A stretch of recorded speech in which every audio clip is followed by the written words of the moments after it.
రామరాజ్యం కేసుకు సంబంధించి సంచలన అంశాలు బయటకు వస్తున్నాయి.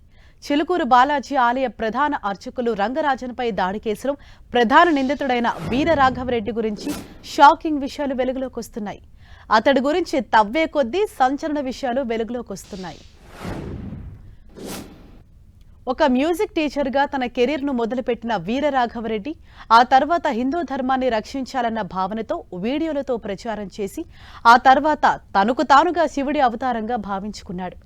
రామరాజ్య స్థాపన కోసం ప్రైవేట్ ఆర్మీని తయారు చేసుకునేందుకు ఏకంగా ట్రస్ట్ పెట్టి ఆలయాల్లో అర్చకులపై దాడులకు పాల్పడుతున్నట్లు పోలీసుల రిమాండ్ రిపోర్టులో పేర్కొన్నారు. చిలుకూరు బాలాజీ ఆలయ ప్రధాన అర్చకులు రంగరాజన్పై దాడి కేసు సంచలనంగా మారింది. తెలంగాణ రాజకీయాల్లో కూడా ప్రకంపనలు సృష్టించింది. ఈ కేసులో ప్రధాన నిందితుడు వీర రాఘవరెడ్డితో పాటు మరో 5గురిని పోలీసులు అరెస్టు చేసి రిమాండ్కు తరలించారు. తాజాగా వీర రాఘవరెడ్డికి సంబంధించిన రిమాండ్ రిపోర్టులో పోలీసులు షాకింగ్ విషయాలను వెల్లడించారు. తూర్పుగోదావరి జిల్లా అనపర్తి మండలం కొప్పవరం గ్రామానికి చెందిన కొవ్వూరి వీరరాఘవరెడ్డి మ్యూజిక్ టీచర్గా కెరీర్ను మొదలుపెట్టాడు. తాను ఇక్ష్వాకు వంశీయుడిగా చెప్పుకుంటూ రామరాజ్య స్థాపన కోసం ప్రైవేట్గా కార్యక్రమాలు మొదలుపెట్టాడు. ఇతర ధర్మాలన్నీ కలిసి హిందూ ధర్మాన్ని పూర్తిగా నాశనం చేస్తున్నాయని, కోర్టులు పోలీసులు కూడా హిందూ ధర్మాన్ని రక్షించడం లేదని భావించిన వీరరాఘవరెడ్డి సొంత సైన్యాన్ని తయారు చేసుకుని రామరాజ్యాన్ని స్థాపించాలని నిర్ణయించుకున్నట్లుగా పోలీసులు పేర్కొన్నారు. తనను తాను శివుడి అవతారంగా భావించిన వీరరాఘవరెడ్డి దుష్ట శిక్షణ, శిష్ట రక్షణ పేరుతోనే రామరాజ్యం సాధ్యమని సోషల్ మీడియాలో కొన్ని వీడియోలు పెట్టి ప్రచారం నిర్వహిస్తున్నాడు. సోషల్ మీడియా అకౌంట్ల ద్వారా తనతో సైన్యంగా చేరాలని విజ్ఞప్తి చేస్తున్నాడు. 2022లోనే కోసలేంద్ర ట్రస్ట్ పేరుతో వీరరాఘవరెడ్డి ఒక ఎన్జీఓను రిజిస్టర్ చేయించాడు.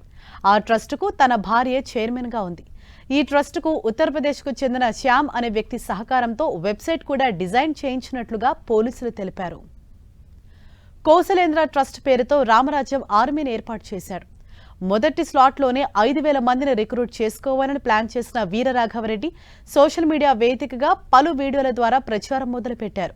20 నుంచి 50 ఏళ్ల లోపు వయసున్న వాళ్లు తన ఆర్మీలో ఉండొచ్చని, రామరాజ్య స్థాపన కోసం తాను చెప్పిన పని చేయాలంటూ కండిషన్ పెట్టాడు.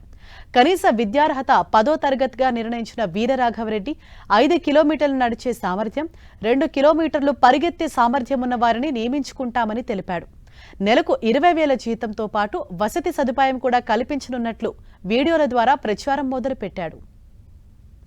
2023 సెప్టెంబర్ 1 నుంచి డిసెంబర్ 31 వరకు మొదటి విడత నియామక ప్రక్రియ కోసం రిజిస్ట్రేషన్లు చేపట్టాడు. రామరాజ్యం ఆర్మీ నియామకం కోసం విరాళాలు కూడా సేకరించగా తెలుగు రాష్ట్రాల నుంచి 1,20,599 రూపాయల విరాళాలు కోసలేంద్ర ట్రస్ట్కు వచ్చినట్లు తెలుస్తోంది. అతడి వీడియోలకు ప్రభావితమై 2 తెలుగు రాష్ట్రాల నుంచి 25 మంది వీరరాఘవరెడ్డి ఆర్మీలో చేరినట్లు పోలీసులు పేర్కొన్నారు. ప్రైవేట్ సైన్యం ఏర్పడినప్పటి నుంచి తెలుగు రాష్ట్రాల్లోని ప్రముఖ దేవాలయాల్లో వీరరాఘవరెడ్డి అక్రమ వసూళ్లకు పాల్పడ్డాడని పోలీసులు పేర్కొన్నారు. ఆంధ్ర, తెలంగాణలోని ముఖ్యమైన దేవాలయాల పూజారుల వద్దకు వెళ్లి తామ రామరాజ్యానికి మద్దతివ్వాలని, డబ్బులు కూడా ఇవ్వాలని బెదిరించడం, వినకపోతే భౌతిక దాడులు చేస్తుండడం వీరరాఘవరెడ్డికి పరిపాటిగా మారింది. న్యాయశాస్త్రంపై మంచి పట్టున వీరరాఘవరెడ్డి రామరాజ్యం పేరుతో తనకు ప్రత్యేక చట్టం ఉందని సోషల్ మీడియా ద్వారా ప్రచారం చేసుకుంటున్నట్లు గుర్తించారు.